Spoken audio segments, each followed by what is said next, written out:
Kuna bill iko bunge na tunajua iko third reading.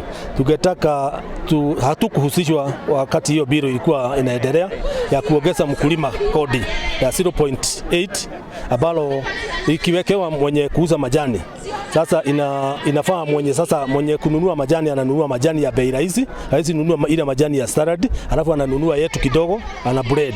Kwa hivyo sisi wakulima sasa tumeumia kwa sababu majani yetu imekaa Mombasa kwa sababu ya hiyo kodi, na tungetaka serikali wakati wote inaweka kodi kama hiyo inahusisha wakulima wote, ili tunawaambia repercussion ambayo itakuwa kwa hiyo ikipitishwa. Government nayo imetuwekea kodi la 0.5 kwa ile mazao yote tutakuwa tumetengeneza kwa factory ile ambayo tutauza. Kwa hivyo wakienda kuongeza kodi kama hiyo, na vile kuna kodi mingi sana tunakatwa kutoka kwa uuzaji na utengenezaji wa majani. Hivyo tungetaka serikali itulinde sana kama wakulima, kwa vile ilituahidi kutoka zamani ati mkulima ataweka pesa mfukoni. Sasa inaonekana pesa inatolewa kwa mfuko.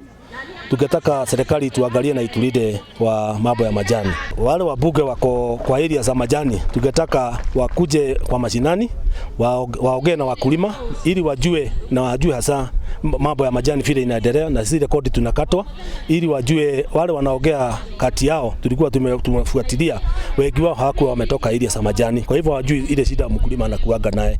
To maintain a farm, tea farm inakuaga very costly, so hatutaki sasa pesa itolewe kwa mkulima tena ipelekwe kwa serikali, na bila tu tunalipia serikali kodi zingine. Hata wakati mafuta iliongezwa tena tunatumia, kuna ile kodi tunalipia mafuta.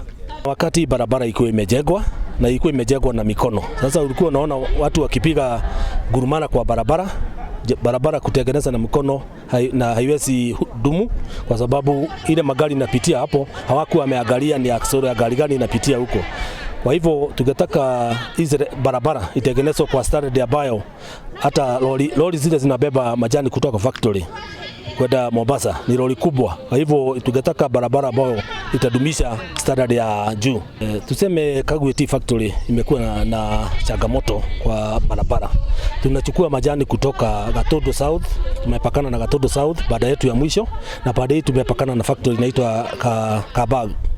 Sasa barabara zetu zote zimekuwa baya, lakini tungetaka kushukuru kwa sababu kuna barabara moja ya Maumau ilikuwa imejengwa juzi na imegusisha baada zetu kama baada 20, na tena sasa hii barabara ikiendelea kujengwa itahusisha baada zetu kama 10. Kwa hivyo tunajua tumekuwa na tatizo kubwa sana kwa mafuta na tena kutengeneza magari zetu zimekuwa na bei kali kutengeneza, kwa sababu tunanunua gari ikiwa mpya na unaona gari haiwezi maliza miaka 5 bila kuharibika. Kwa hivyo tungetaka kushukuru serikali. Hii barabara ikijengwa tunajua hata mwananchi atafurahi, kwa sababu kuna cost reduction itakuweko.